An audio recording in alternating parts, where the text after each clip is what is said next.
Request everyone to keep yourself on mute throughout the session because as the number of participants are more. So yeah, so today we are taking session on Microsoft Project Intermediate and Advanced level. So we are coming up with a course whose tenure will be 21 days. It will be for 1 hour daily. So basically, before starting with the course, I'll give 1 minute introduction about myself. So my name is Anshit. I have done my graduation in civil engineering and then my post graduation from NICMAR in advanced construction management. After that, I have worked as deputy manager project planning and operations in Shapurji Palonji for the last 3.5 years. My areas of expertise, that is my work profile, was project scheduling, tracking, monitoring, tracking project delays and preparation of catch-up plans. That was on MSP, that is Microsoft Project, as well as Primavera. Apart from that, projects material management, site logistic, preparation of project cost, that is costing, budgeting, preparation of cost to complete all these things, then form work planning, preparation of various reports, then monitoring risk, that is risk management. And then the softwares that I have worked on are advanced Excel, MSP, Primavera risk analysis, SAP, and AutoCAD. And since last 1.5 to 2 years, I have been associated with ProTrainee and have continuously been taking sessions on first, that is Microsoft Project. We have completed 4 to 5 sessions. This is going to be our, I think, sixth session. Apart from that, I have been taking various other subjects also with them, quality, that is quality, safety, risk management, then tendering, bidding and contracts, e-tendering, all those subjects also I am taking. So this was just a small brief about myself. So first we will see what are the topics that we are going to cover in the 21 days uh, session throughout the course of this session for these 21 days in MSP. So first, as MSP and Primavera both are planning softwares. So to begin with MSP, you should know some basics of planning first. Okay, so in the first 1 or 2 sessions, we will be taking the basics of project planning. That is, what is planning, how you plan a project, why you need to study planning, what is activity method statement, what are predecessors, successors, what is lead and lag, what is critical path, activity sequencing, project scheduling, project tracking, monitoring. All these things we will be taking in basic, so that आपको planning थोड़ा सा समझ में आ जाए before starting with MSP, because it is at the end of the day a planning software. If you understand planning, then only you will be able to work on MSP or Primavera. Then we will see some basics of MSP, that is a brief history of MSP, how it was developed, what are its uses, like in planning, what all the things you can do in MSP, what are the type of task links that are used in MSP, and why we are only using MSP. There are many planning softwares. So what are the advantages and disadvantages of MSP over other planning softwares?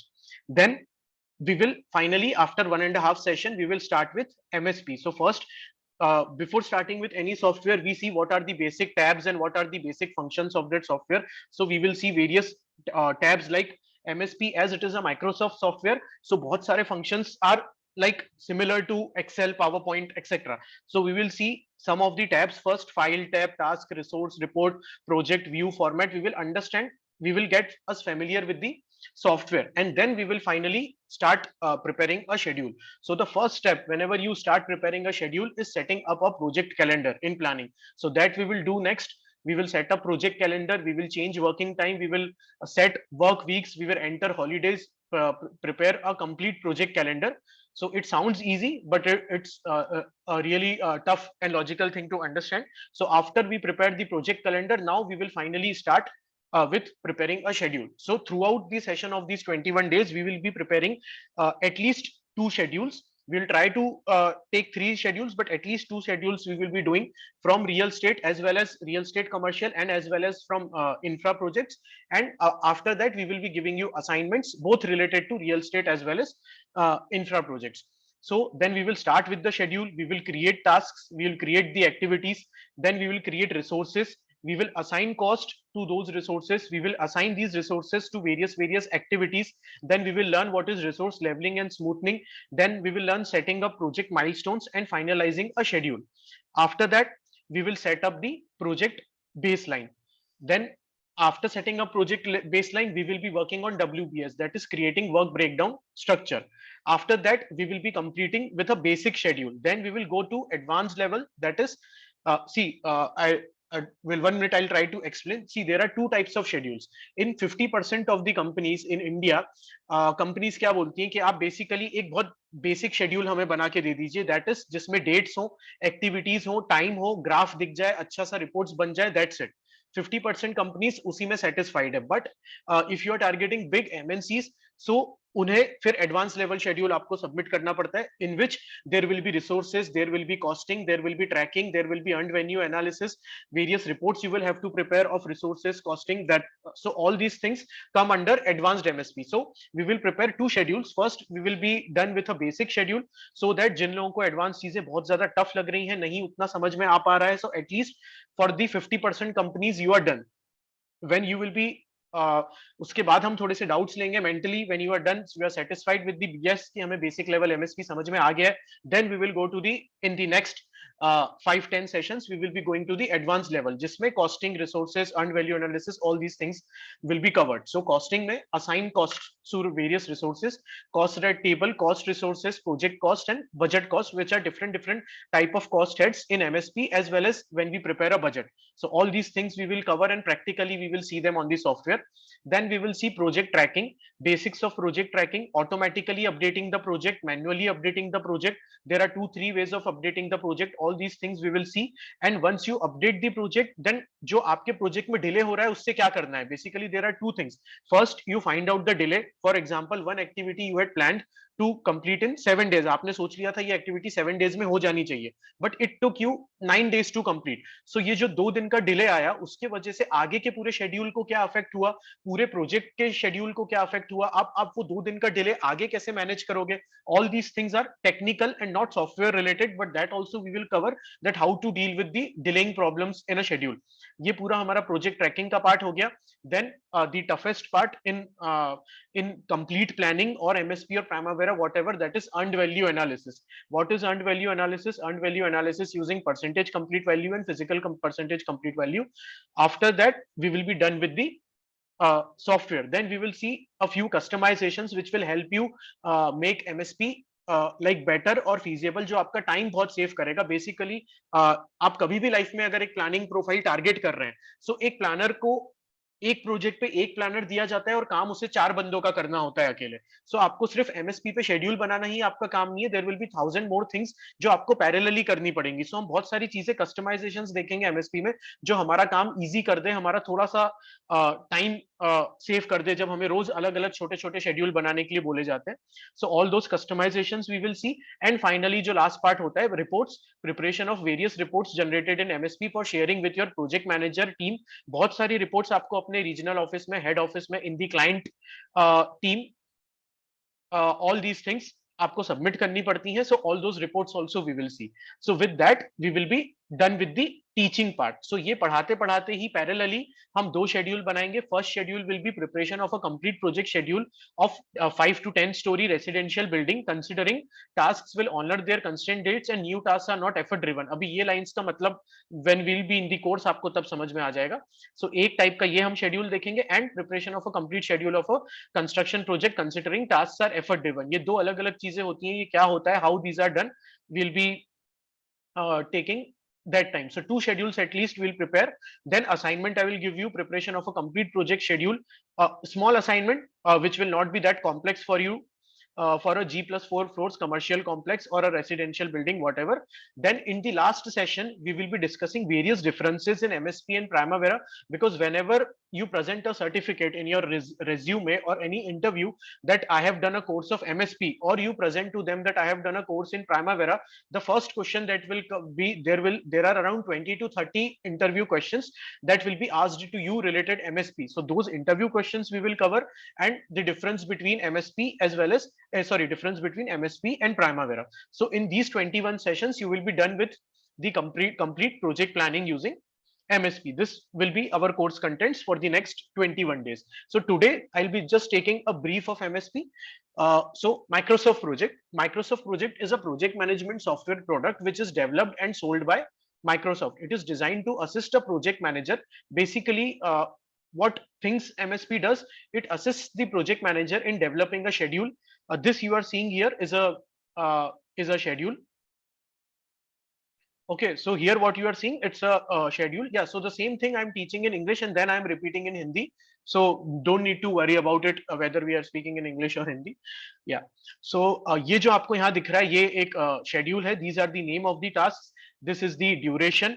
कौन सा activity कितने time चल रहा है, that is duration. It then it will be the start date of an activity, end date, and this is known as a Gantt chart. ये थोड़ा सा मैंने I have attached this screenshot just to make you guys comfortable how the software looks. So what are the things that MSP does? Develop a schedule. This you are seeing is a schedule. Assign resources to the task. Track your progress.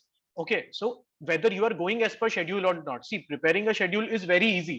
किसी को target देना बहुत आसान है कि ये काम मुझे 7 दिन में चाहिए, बट वो हो रहा है कि नहीं, 7 दिन बोल के छोड़ दिया, उसके बाद डेली कोई ट्रैक कर रहा है या नहीं कर रहा है. Is anyone tracking your schedule? That is the most important part. Then managing the budget, analyzing workloads, all these things are done in MSP. To understand MSP, it is very important to learn a few basic project planning principles that we'll be seeing today. A small history of MSP. The first version of MSP was released for DOS in 1984 by a company working for Microsoft. Then Microsoft bought all the rights for the software in 1985. During 1980s, couple of versions for DOS were released. The first Windows version came in 1990. During 1990s, there were also versions for Mac. Upgraded versions came in 2000, 2003, 2007, 10, 13, and 16.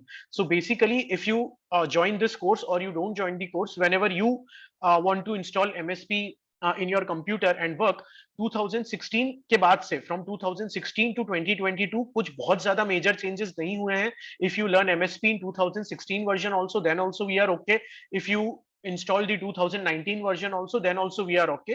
So from 16 to 19 जो latest version available is 2019. So after 16 आप कोई भी version you can install.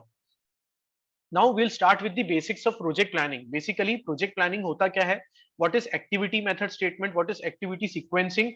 Project scheduling क्या होता है? What is project tracking and project monitoring and control? Just a few basic definitions. A project is a complete process of carrying out work to achieve a predestined result. Okay, where there are several characteristics of a project. Every project has a well-defined objective. Every project is complex and a unique effort in itself. There are defined time scale, cost and relevance. Her project को करने के पीछे एक defined time scale होता है. When you fill the tender, you know that ये project आपको 2 years में complete करना है, 3 years में complete करना है. If you have to complete the project in 3 years, it is also mentioned in the tender that these 3 years are including monsoon period or is excluding monsoon period, whether escalation is included or escalation is not included.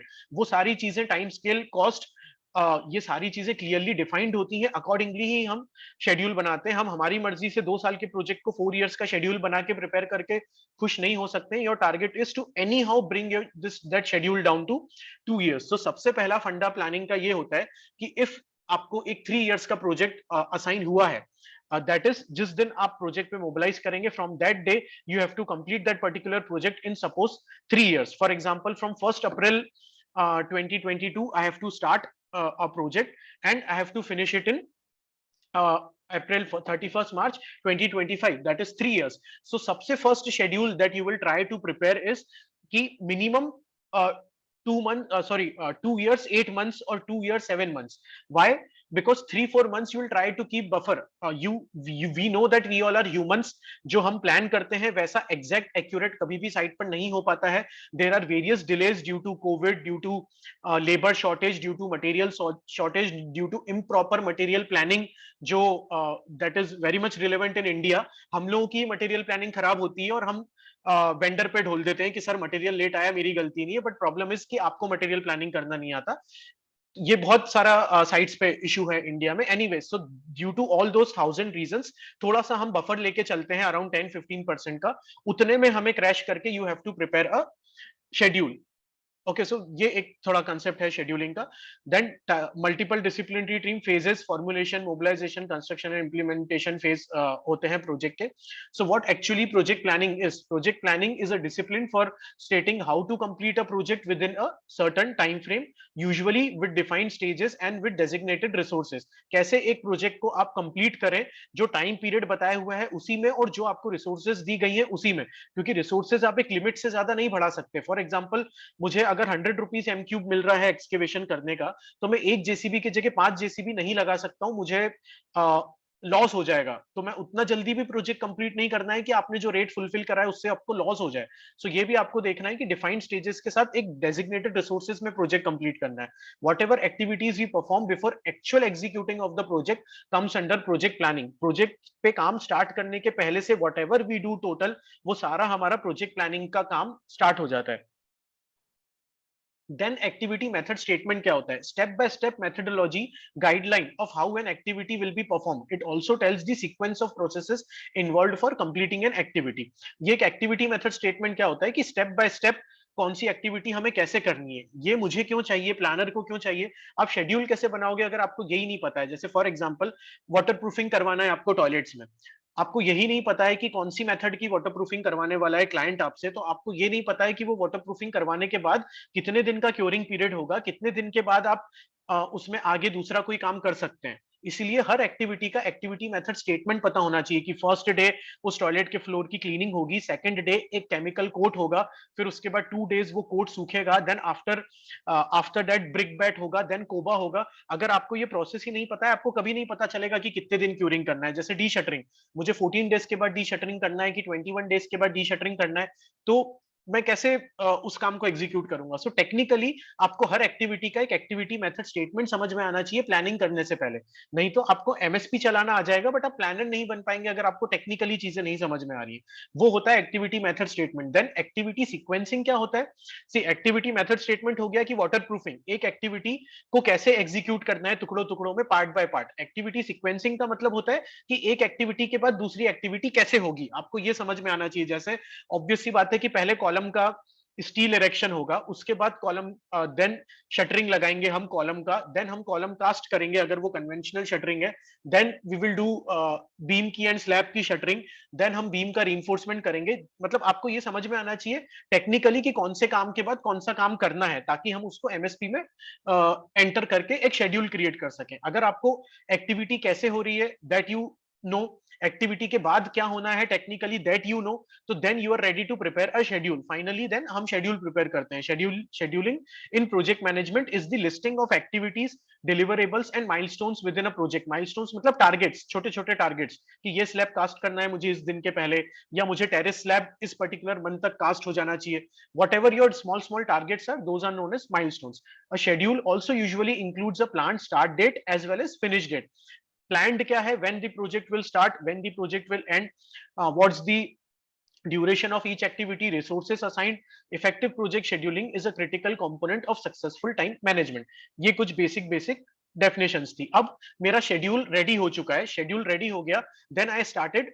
For example 1 April से मेरा जो अभी हमने पहले example लिया था, from 1 April my site is going to start. So 30 let us से 20 मार्च तक मेरा शेड्यूल प्रिपेयर हो गया। उसके हिसाब से 1 अप्रैल को मैंने काम स्टार्ट कर दिया। सो अब ये 3 इयर्स का प्रोजेक्ट है। So in 3 years, every 2 days, every 3 days या every day, I need to track कि एज पर जो मैंने शेड्यूल बनाया था उसके हिसाब से काम चल रहा है कि नहीं चल रहा है। अगर नहीं चल रहा है तो मैं आगे की एक्टिविटीज को कैसे आगे पीछे करूं, so that I am still able to complete the project in the designated time. So project tracking is a project management method used to track the progress of task in a project. By tracking your project you can compare actual to planned progress. So basically MSP का सबसे important role is actual versus planned को track करना होता है, जो आपका management client consultant आपसे हर 2 दिन में मांगेगा या हर दिन मांगेगा कि प्लान्ड क्या था, उसकी जगह आप अचीव क्या कर पाए। जिसके बेसिस पे क्लाइंट मीटिंग्स होती हैं, हमारी इंटरनल मीटिंग्स होती हैं, जो whatever discussions happen regarding a project, those are all related to actual versus plan, जो हमारा सबसे इंपॉर्टेंट पार्ट है एमएसपी का। Identify issues and now why everyone goes behind actual versus plan, क्योंकि आपको ये समझ में आए कि कहाँ गलती हो रही है, उस गलती को कैसे चेंज करना है, प्रोजेक्ट में क्या इशू आ रहा है, ताकि वो गलती आगे रिपीट ना हो एंड वो प्रोजेक्ट को हम टाइम पे कंप्लीट कर सकें। सो आइडेंटिफाई इश्यूज दैट में prevent the project from staying on schedule and with in the budget. एक बार आपने इश्यूज मॉडिफाई कर लिए, फिर आपके मैनेजमेंट का, आपके सीनियर्स का काम है कि उस इश्यूज को कैसे कंट्रोल करना है, तो वो पार्ट होता है project monitoring and control.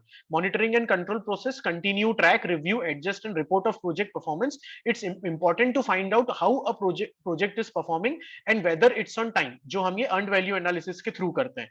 As well as implement approved changes. This ensures the projects remain on track, on budget and on time. For example, your planner is perfect. आपका planner daily ही prepares actual versus planned, actual cost versus budgeted cost, ये सारी चीजें आपका planner prepare करता है. But आपका जो सीनियर मैनेजमेंट है वो उन रिपोर्ट्स का कुछ करता ही नहीं है. They don't even open the reports. वो ट्राई भी नहीं कर रहे हैं कि क्या गलतियां हो रही है प्रोजेक्ट पे, उन्हें सही कर सके, जो हमारे यहाँ जनरली बिल्डर खाता बिल्डर कंपनीज में होता है, लोकल कंपनीज में. तो उस केस में हम प्लान करते हैं कि प्रोजेक्ट 1 साल का 2-2 साल चलता रहता है. समटाइम्स वी प्लान दैट ये प्रोजेक्ट 2 करोड़ में कंप्लीट हो जाए, बट 4-4 करोड़ तक चला जाता है. कोई ध्यान ही नहीं दे रहा है बजट पे, कॉस्ट पे. इसके लिए ये monitoring and control last step बहुत इंपॉर्टेंट होता है. अब हम एमएसपी पे मूव करते हैं. अभी तक हम लोग थ्योरी में ही थे. सो बेसिकली प्रोजेक्ट एमएसपी में आप जब दो एक्टिविटीज को लिंक करते हैं, whenever we link two activities A and B, जैसे just a small example, my first activity is column steel erection, यानी कि स्टील फिक्स करना कॉलम में, and my second activity is column shuttering, मतलब column में shutter लगाना.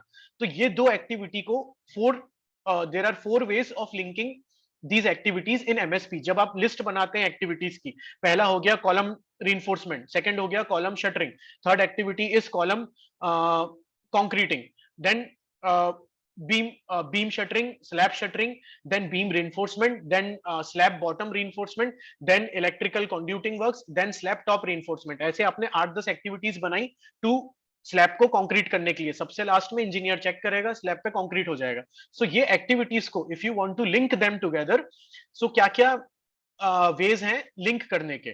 सो सबसे first है finish to start, then start to start, third है फिनिश टू फिनिश, फोर्थ है स्टार्ट टू फिनिश. ये 4 टाइप के लिंक्स हैं जो हम एमएसपी में देते हैं. F S finish to start, start to start S S, finish to finish F F, start to finish S F. जो ये एफ एस का अपोजिट है, जो फर्स्ट वाला है उसका अपोजिट है. यहां से हम एमएसपी में अभी एंटर हो चुके हैं. सो सबसे फर्स्ट फिनिश टू स्टार्ट क्या होता है, let's see. Finish to start. So A activity and B activity. Finish to start का मतलब ये होता है once A activity will get finished, then only B activity will start. मतलब हिंदी में जो पहली एक्टिविटी है ए एक्टिविटी, वो खत्म होगी तभी बी एक्टिविटी स्टार्ट होगी. तो ये ऐसा हर एक्टिविटी का एक लेफ्ट का साइड होता है. There is a left side, then there is a right side. Okay, so ये जो राइट साइड है ये इसके लेफ्ट साइड से लिंक्ड है. इसका मतलब होता है अपना नॉर्मल, इस ये वाला जो साइड होता है, दिस साइड इज दी ये start side, this side is finish side. यहाँ पे भी this side is start side, this side is finish side. So यहाँ का जो फिनिश साइड है वो इसके स्टार्ट साइड से लिंक्ड है. This is known as finish to start. MSP में जब हम चार्ट देखेंगे, जो हमने पहला चार्ट देखा था, दिखाता हूँ वापस एक मिनट. ये देखिए, ये जो एक्टिविटी इसमें अगर हम जूम करके देखें तो ये फिनिश टू स्टार्ट है, क्योंकि इसका एंड और इसका स्टार्ट लिंक्ड है. इसका भी एंड और इसका स्टार्ट लिंक्ड है. इसका भी एंड और इसका स्टार्ट लिंक्ड है. इन्हें कहते हैं हम finish to start. Again I will go back to that slide.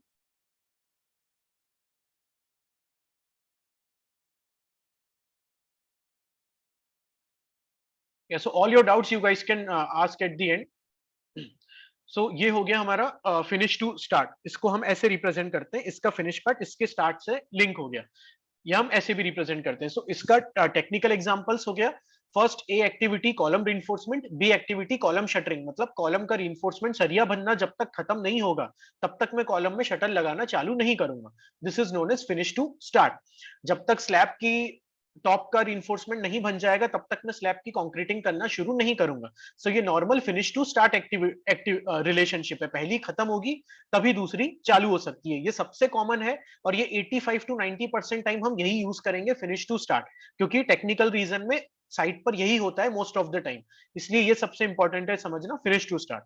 Then second is start to start. इसको हम ये देखिए, हमने इसका स्टार्ट पार्ट इसके स्टार्ट पार्ट से लिंक हो गया, ये इसका स्टार्ट पार्ट इसके स्टार्ट पार्ट से लिंक हो गया. मतलब जब भी कोई दो एक्टिविटी साथ में स्टार्ट हो रही है, they are known as start to start. That means both the activities will start together. अब ये SS plus 3D का क्या मतलब है, this I will explain to you in the upcoming slides, but basically first था finish to start, पहली finish होगी तब दूसरी स्टार्ट होगी. Second one is start to start, A will start, A and B both the activities will start simultaneously. Third one is finish to finish, मतलब ये चालू कभी भी हुई हो सकता है कोई एक्टिविटी 5 दिन से चल रही है, कोई एक्टिविटी 3 दिन से चल रही है, बट ये दोनों एक्टिविटी खत्म साथ में होंगी.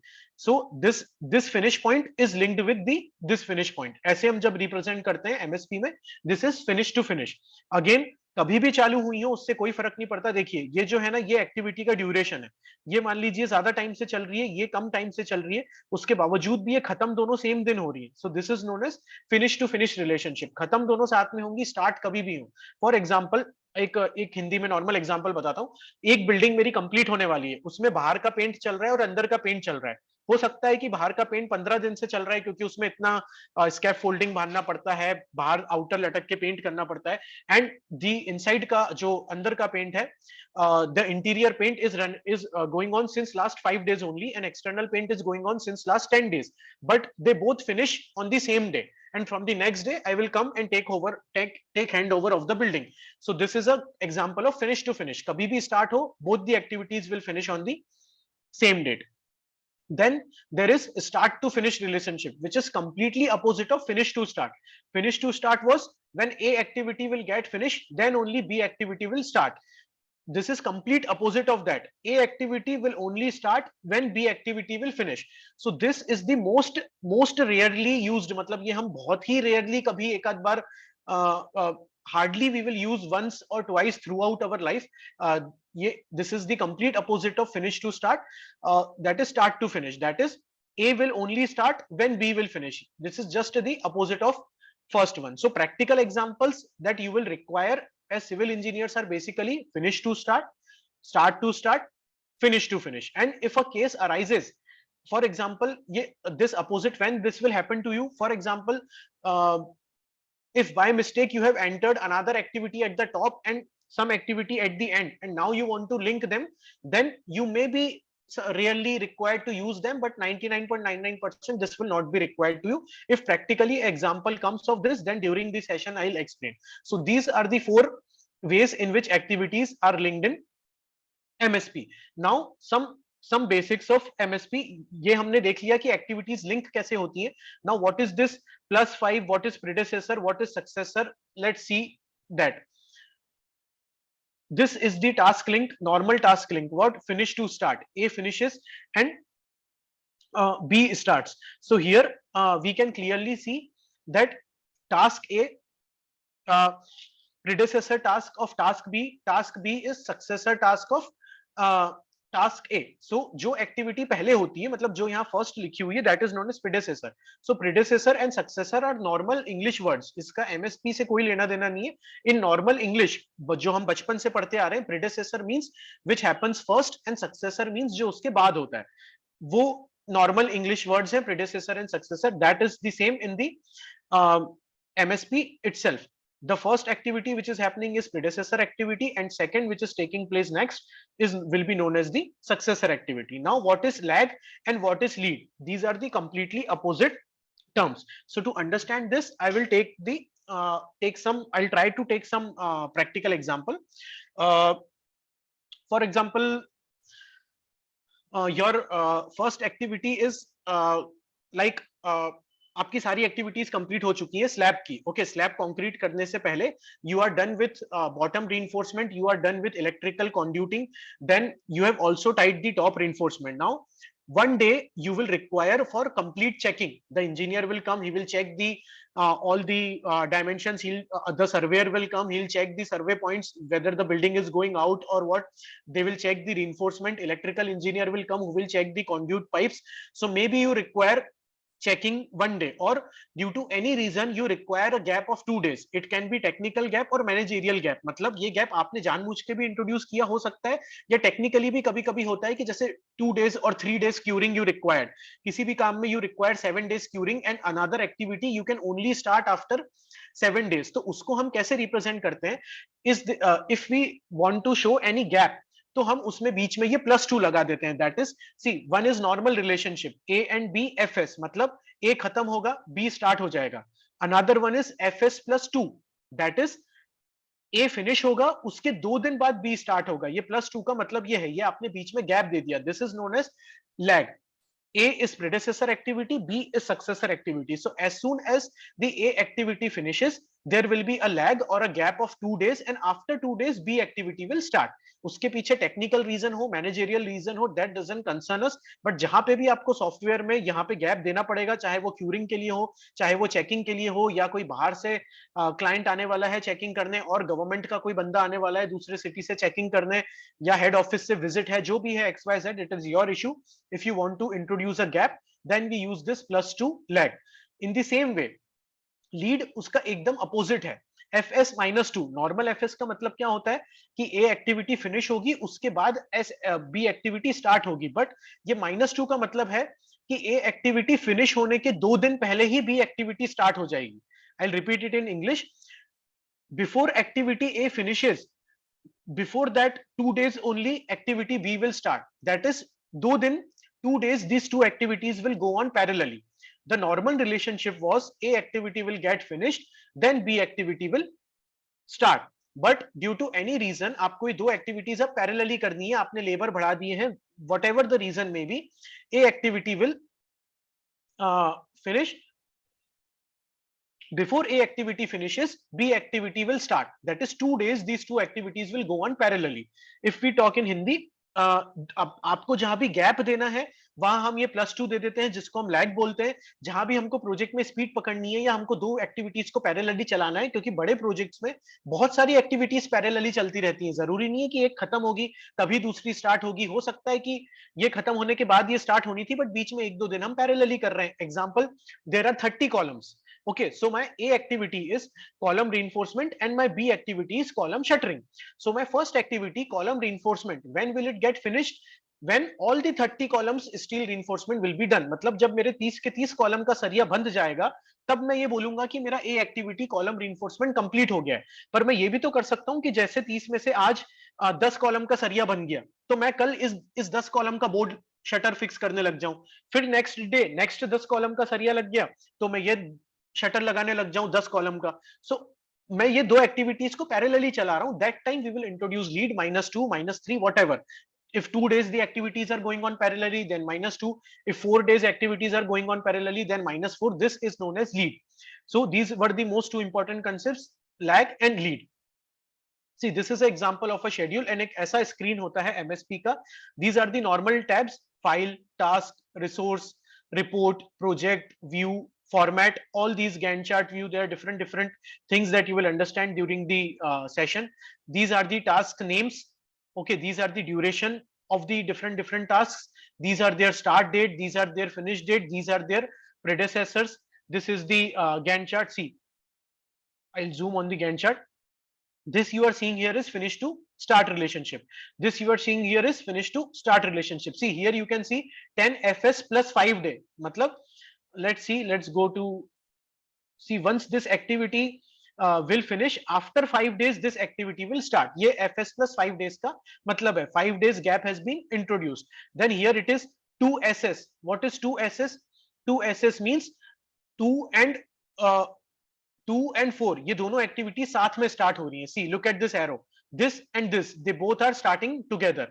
This is known as SS, 1 SS. Here also these two are starting together. 11 FF. Where is the arrow of FF? Let's see. See here the arrows FF. Both these activities 11 and 12, both of them are finishing together. This is known as FF. So this was just the demonstration of how MSP screen looks. Now some last few important terms to learn. What is float and what is slack? So there are two types of float. Float yani ki buffer. Okay, so free float, first I will read out the definition, then I will explain it with the examples in English, and then I will again repeat the examples in Hindi. What is free float? Maximum amount of delayed time that will not affect the start date of the successor activity. Maximum amount of delay time that will not affect the start time of successor activity. And total float, maximum amount of delay time on a task that will not affect the overall project duration. Okay, see, for example, there are two tasks, task A and task B. Task A was planned to be finished today, that is 7th March, and task B was planned to be finished on to start from 10th March. Okay, there was a gap of 2 days, 8 and 9. Now the maximum amount of delay that task A can be delayed, that task B's start date is not affected, is known as its free float, that is 2 days. And because it is finishing on 7th, if apart from 7th is it now finishes on 9th, then also I can start the B activity on 10th, because 2 days I had buffer time. This buffer is known as free float, maximum amount of delay time that will not affect the start time of successor activity. And what is total float? Total float is maximum amount of delay time on a task that will not affect the overall project duration. So पहला वाले का मतलब ये है हिंदी में कि दो activities है A एंड B, तो ए एक्टिविटी को मैं कितना डिले कर सकता हूं कि बी एक्टिविटी शुरू होने में लेट ना हो। मतलब जैसे कोई मटेरियल मुझे साइट पर लाना है, 10 तारीख से कोई एक्टिविटी शुरू होनी थी, तो मैं वो मटेरियल 5 पे भी साइट पे ड्रॉप कर सकता हूँ, 1 तारीख को भी साइट पे ड्रॉप कर सकता हूँ, या 9th को भी साइट पे ड्रॉप कर सकता हूँ, बट 9th तक वो मटेरियल आ जाना चाहिए। तो मैं ये एक्टिविटी को कितना दिन डिले कर सकता हूँ कि मेरी उसकी नेक्स्ट एक्टिविटी की स्टार्ट डेट अफेक्ट नहीं हो, उसे हम फ्री फ्लोट बोलते हैं। और टोटल फ्लोट का मतलब ये होता है कि कितना मैं मैक्सिमम उस एक्टिविटी को डिले करूं जिससे मेरा पूरा ही प्रोजेक्ट का शेड्यूल डिस्टर्ब नहीं हो रहा है, उसे हम टोटल फ्लोट बोलते हैं। मतलब मान लीजिए कोई एक्टिविटी 4 दिन डिले हुई, हो सकता है उससे आपका पूरा प्रोजेक्ट 4 दिन आगे बढ़ जाए, तो उसे हम टोटल फ्लोट बोलते हैं। जो हम आगे की एक्टिविटी डिस्कस कर रहे हैं दैट इज फ्री फ्लोट, और हम पूरे प्रोजेक्ट की बात कर रहे हैं तो that is total float. Technically you will understand these terms in during the during the schedule itself, when we will be executing in practical, but this is the basic technical meaning of free float and total float. Now what is critical path? See, I'll again go to that example. Wait. Okay, first let me tell you what a critical path is. Any delay on this path will delay the complete project. See, एक आपने पूरा project का schedule बनाया 3 महीने का, हो सकता है कि उसमें कुछ एक्टिविटीज मेरे लिए इतनी इंपॉर्टेंट नहीं है जिसके लेट होने से भी मेरा प्रोजेक्ट लेट नहीं होगा। For example boundary wall. Okay, let us consider a project that is ground plus 5 floors multi.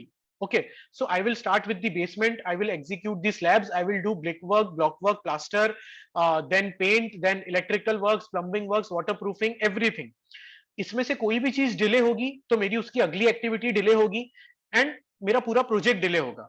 So all those activities which are critical to me, who have the power to delay my total duration of the project, are known as critical activities, and that path is known as critical path.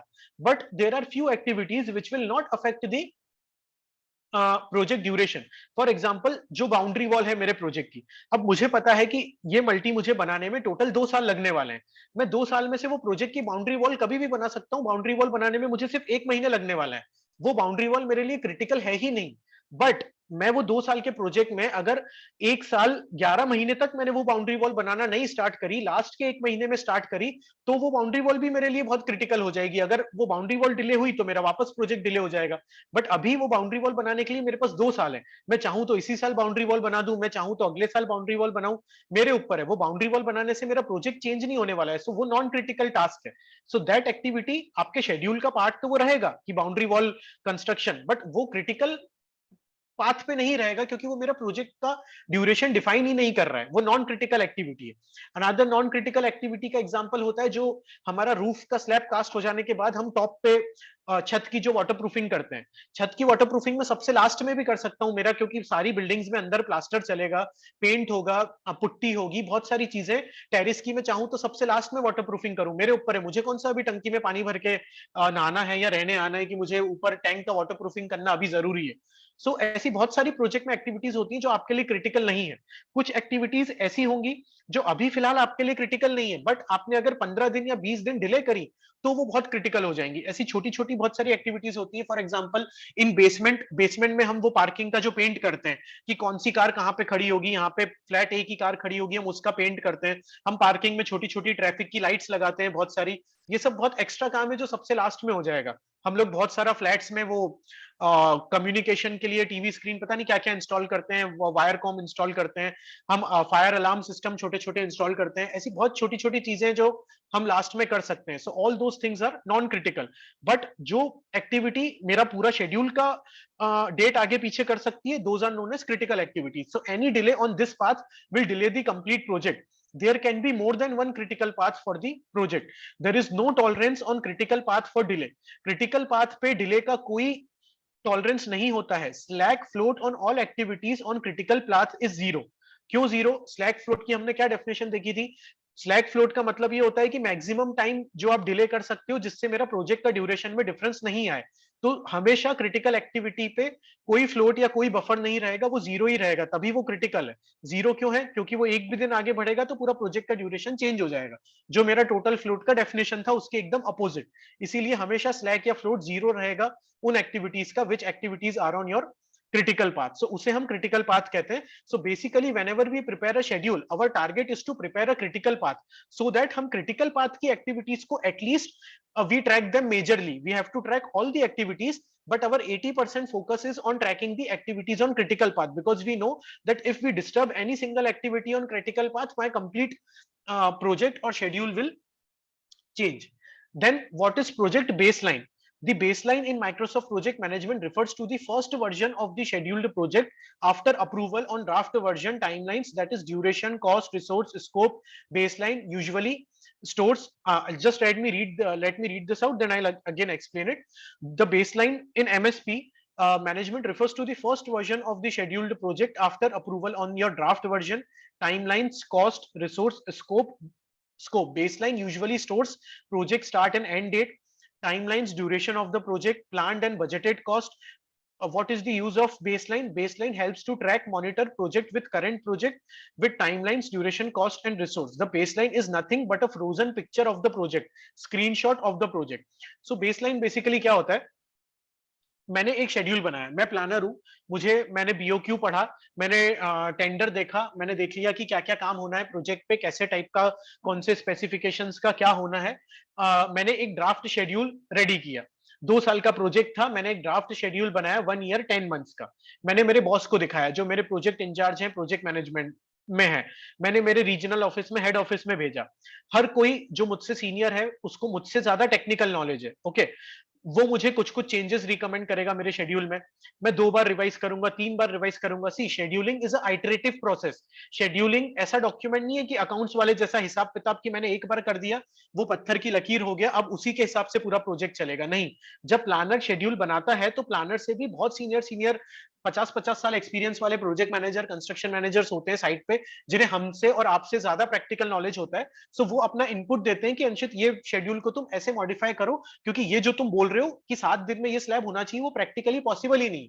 सो ऐसा करते करते 3 या 4 या 5 revision के बाद एक schedule हमारी तरफ से फाइनल होगा कि हाँ, अब ये शेड्यूल फाइनल है. That schedule we will submit to the client. हम क्लाइंट को वो शेड्यूल भेजेंगे. क्लाइंट से हमारी मीटिंग्स होंगी कि नहीं नहीं, तुमने ये ऐसा क्यों लिया, तुम्हें एक फ्लोर का प्लास्टर करने में 12 दिन क्यों लग रहे हैं, तुम आदमी बढ़ा के 10 दिन में भी तो कर सकते हो. ऐसा बहुत सारा चीजें होंगी. बहुत सारा R&D के बाद, मीटिंग्स के बाद, कंफ्यूजन एंड केओस के बाद एक कोई शेड्यूल होगा जो हमारी टीम भी एग्री करेगी, क्लाइंट की टीम भी एग्री करेगी, and that is known as our final schedule. जो हमारे पूरे प्रोजेक्ट का, it's like a holy book. Whether you call it Gita, you call it Quran, you call it Bible, जो भी है हमारे उस प्रोजेक्ट की गीता, कुरान, बाइबल, अब वो शेड्यूल है. अब ना एक डेट इधर खिसकेगी ना उधर खिसकेगी. उस शेड्यूल को हम बोलते हैं हमारे प्रोजेक्ट का फाइनल पिक्चर या फाइनल फ्रोजन शेड्यूल. तो हम उस शेड्यूल में एक बेसलाइन का बटन दबाते हैं और उस शेड्यूल का एक स्क्रीनशॉट टाइप प्रिपेयर हो जाता है माइक्रोसॉफ्ट के अंदर. वो हम क्यों करते हैं? बिकॉज अब जब जब प्रोजेक्ट चालू हो जाएगा और हम डेली प्रोजेक्ट को ट्रैक करेंगे, whenever we will keep tracking the project, so track करते करते हम बहुत सारी डेट्स से छेड़खानी करेंगे. मतलब हमारा कोई एक्टिविटी 10 दिन डिले हो जाएगी, कोई एक्टिविटी लॉकडाउन आ गया, पूरा प्रोजेक्ट ही 3 मंथ्स डिले हो जाएगा. सो हर पॉइंट ऑफ टाइम में हमें पता होना चाहिए कि हम लोगों ने सबने मिलकर ओरिजिनल क्या डिसाइड किया था और उस ओरिजिनल से हम कितना डेविएट हो चुके हैं आज. उस ओरिजिनल, उस स्क्रीनशॉट को हम बोलते हैं प्रोजेक्ट बेसलाइन. सो जो मैं अभी स्टार्टिंग में बोल रहा था कि एमएसपी का सबसे इंपॉर्टेंट रोल है प्लान्ड वर्सेस एक्चुअल ट्रैक करना. तो एक्चुअल तो वो जो हम ट्रैक करेंगे कि साइट पे एक्चुअली क्या हो रहा है. प्लान्ड हमारा कहां से आएगा? प्लान्ड हमारा बेसलाइन से आएगा कि क्या हम लोगों ने मिलकर प्लानिंग करी थी और उसके अगेंस्ट में एक्चुअली हम आज क्या क्या कर पा रहे हैं. That is known as planned versus actual. So वो प्लान्ड जानने के लिए हम ये बेसलाइन फाइनल करते हैं प्रोजेक्ट में. उस स्नैपशॉट, स्क्रीनशॉट को बोलते हैं प्रोजेक्ट बेसलाइन, उस बेसलाइन में सब कुछ स्टोर्ड रहता है। क्या ड्यूरेशन हमने फाइनल करी थी, जैसे 2 साल में प्रोजेक्ट होना है, किस डेट को प्रोजेक्ट ओरिजिनली स्टार्ट होना चाहिए था, originally what was the end date, cost क्या हमने फाइनल की थी प्रोजेक्ट की, 2 करोड़, 4 करोड़, 5 करोड़, रिसोर्सेज हमने कितने फाइनल किए थे, 2 करोड़, 5 करोड़, वॉट एवर, जो भी कितने मैन पावर लगेंगे, स्कोप हमने क्या फाइनल किया था। देखिए कभी कभी क्या होता है, G+6 फ्लोर्स की बिल्डिंग थी, अब क्लाइंट को गवर्नमेंट से 2 और फ्लोर की परमिशन मिल गई, तो क्लाइंट बोलेगा अंशित अब G+8 फ्लोर्स बनाओ, 6 की जगह 8 फ्लोर्स बनाओ, बट ये प्रोजेक्ट भी मुझे 2 साल में करके चाहिए। उस टाइम आप ये बेसलाइन दिखा सकते हो कि सर 2 साल में तो सिर्फ 6 ही फ्लोर मिलेंगे आपको, अगर आपको आगे 2 फ्लोर करवाने हैं तो मैं एक रिवाइज्ड शेड्यूल बना के दूंगा, 2 साल की जगह 4 महीने और लगेंगे, उस शेड्यूल पे आप अप्रूवल दो, उसी के बाद हम आगे के 2 फ्लोर करेंगे, नहीं तो हम वो 2 फ्लोर हाथ नहीं लगाएंगे, प्रैक्टिकली पॉसिबल नहीं है, क्योंकि आप प्रोजेक्ट का स्कोप चेंज कर रहे हो। सो ये सारी चीजें, ये पूरा डेटा उसमें स्टोर्ड रहता है हमारे प्रोजेक्ट के बेसलाइन में। सो ये एक स्क्रीनशॉट है, देखिए इसमें जो आपको ये रेड रेड दिख रहा है, this is our critical path. ये हमारी सारी एक्टिविटीज हो गई जो हमने एंटर करी है, task name, slack, duration, start date, end date, यहाँ पे हम डालेंगे एक्चुअल स्टार्ट, एक्चुअल फिनिश, जो हम बाद में ट्रैक करके डालेंगे। This is our baseline start and baseline finish. Okay, जो हमने स्क्रीनशॉट फाइनल किया था, ये पूरा हमारा शेड्यूल था, उसमें ये क्रिटिकल एक्टिविटीज है। तो जो भी ये क्रिटिकल एक्टिविटीज है, देखिए वो रेड में आप देखेंगे कि उसमें फ्लोट या स्लैक 0 रहेगा, which we discussed. See total slack 0, this activity red critical, let's see here 0। और ये जो जो एक्टिविटी रेड नहीं है, उसमें आप देखेंगे तो टोटल फ्लोट किसी में 10 दिन है, किसी में 12 दिन है, किसी में 4 डेज है, किसी में 8 डेज है, बट जो एक्टिविटीज क्रिटिकल हैं उसमें ये सारी चीजें 0 है। सो ये थोड़ा सा एक बेस था एमएसपी का। अब एक फॉर 2 मिनट्स मैं एक एमएसपी की स्क्रीन आपको ओपन करके दिखा देता हूं कैसी होती है। तब तक parallelly if you guys want, आप अपने चैट बॉक्स में जो भी डाउट्स हैं टाइप करके सेंड करना स्टार्ट कर सकते हैं। After 2 minutes I will take those doubts. This was all what I had planned for this demo session. Just let me show you the screen of MSP, how MSP looks.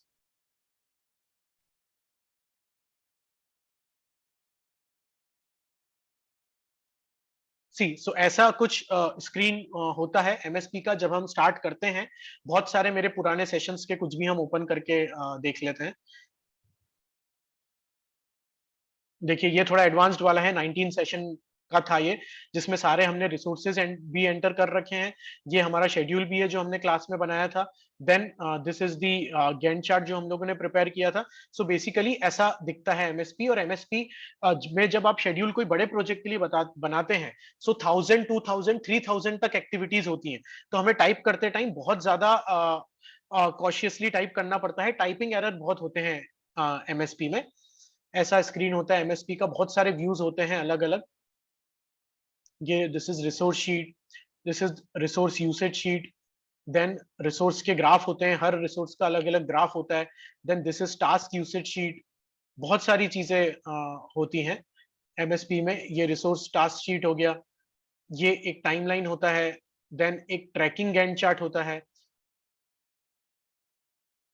देखिए baseline start, baseline finish, baseline cost, actual start, actual finish, actual cost, बहुत सारी चीजें होती हैं। Unlimited number of things are there in MSP. So this was all for the session. Thank you. Now I'll start taking the doubts one by one.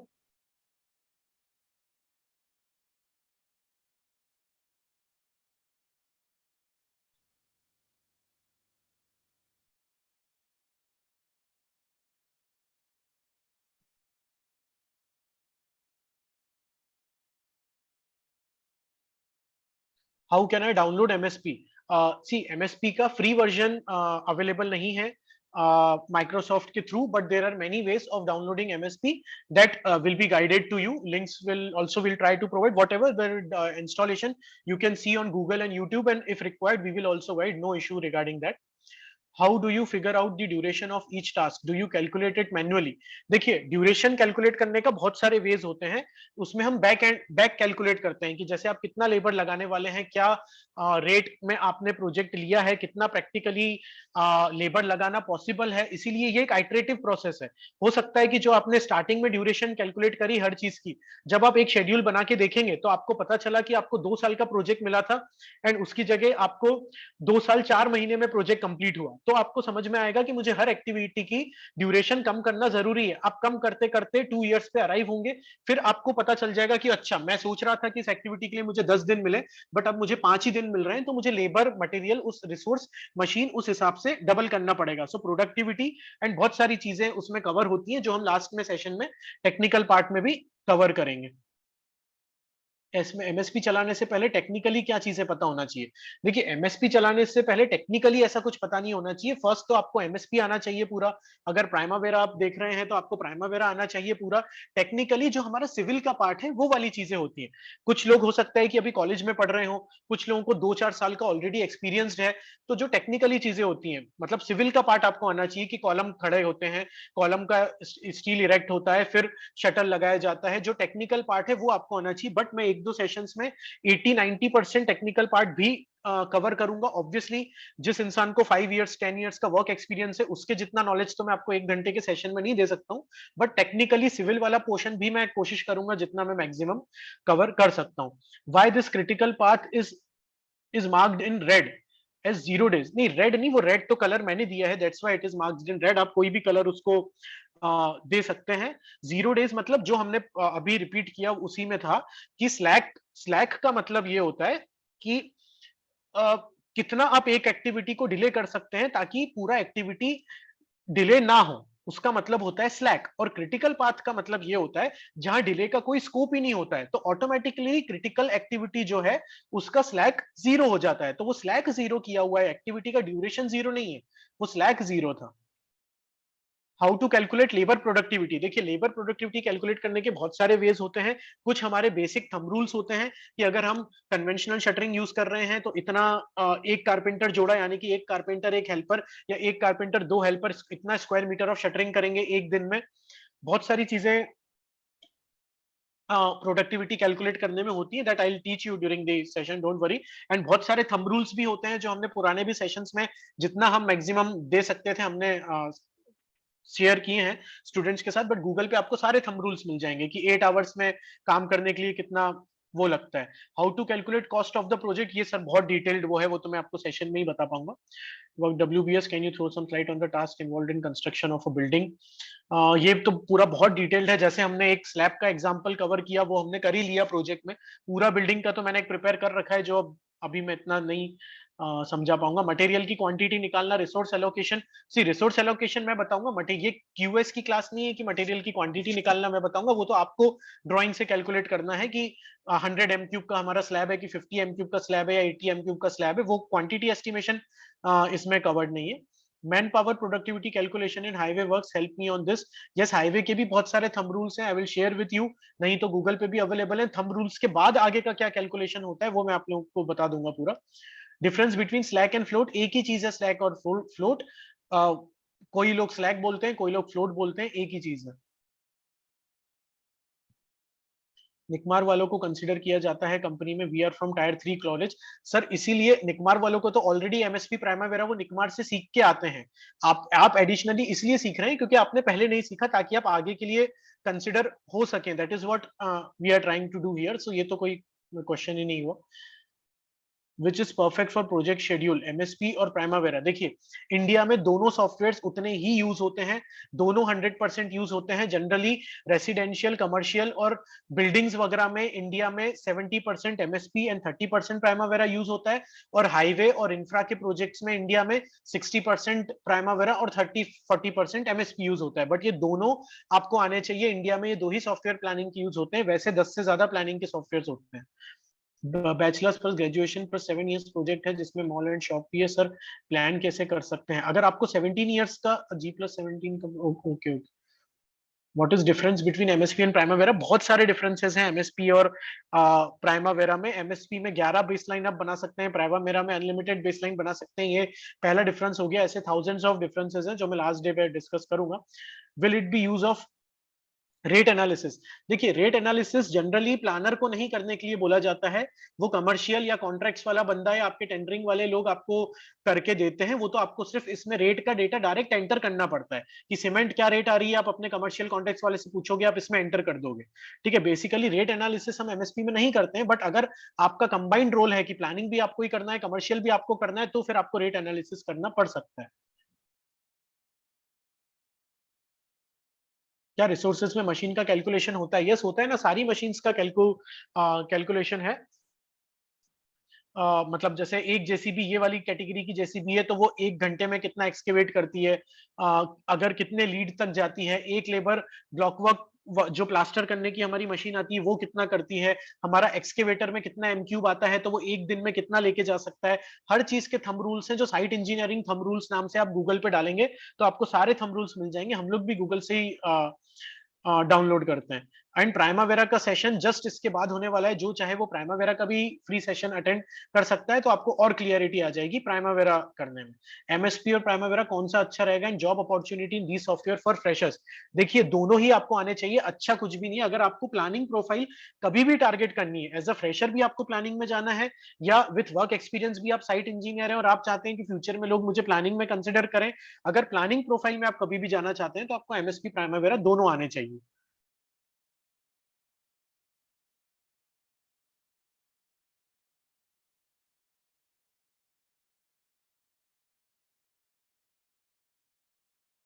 दोनों का equally demand है sir, India and European countries में and as well as gulf countries में।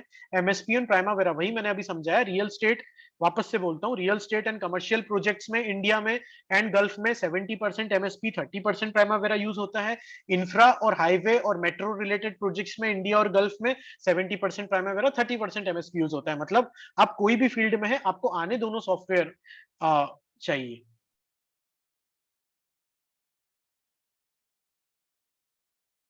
Can you make sub projects of electrical, plumbing, mechanical and civic works and later bring them together for the building project? Yes, definitely.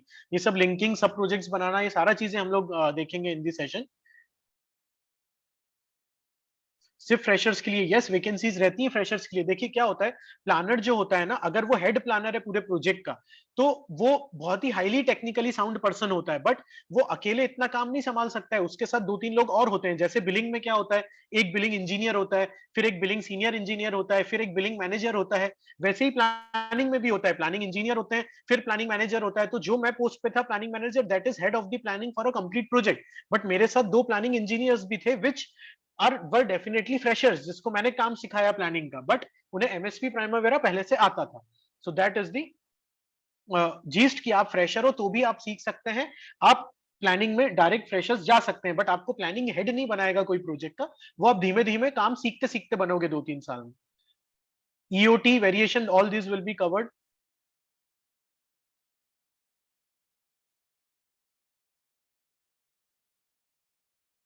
देखिए project manager बनने के लिए सिर्फ planning नहीं, project manager बनने के लिए, project manager is basically jack of all. जो जैक बोलते हैं ना, जो हमारे ताश के पत्तों में जैक होता है, दैट इज प्रोजेक्ट मैनेजर। उसे हर चीज का नॉलेज होता है, safety, quality, planning, billing, commercial, tendering, contracts, site execution. जब आपको सारी चीजों का नॉलेज हो जाएगा तब आप प्रोजेक्ट मैनेजर बन सकते हैं। Okay, so we'll end the course here because Primavera course है इसके बाद, उसे late for that it's getting late. Hope to see you guys everyone on the session. It is starting from 11th or 12th, I think. Thank you everyone. Thank you. Good night. Hello learners, I have shared one registration link wherein you can click on the registration link and buy your course. Also there is some offer. If you buy single course, then it will cost you 1999 rupees, and if you buy 2 courses, that means combo price will be 3499. Also, if you register today, you will get a cashback of rupees 100 on combo course, and if you purchase 1 course, then you will get a cashback of rupees 40. So I request everyone, those who want to buy the course, do it today itself and receive your cashback offer.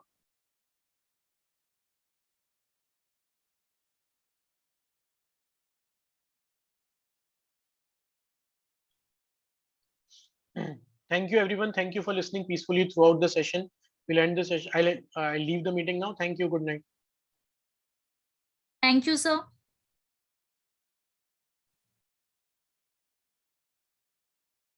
So we do not provide any participation certificate for demo classes.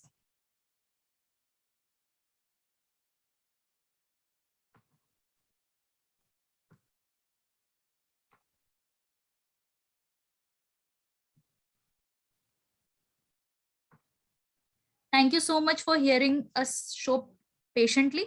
Now we'll end the course. We'll end the session. Thank you so much. Good night, people.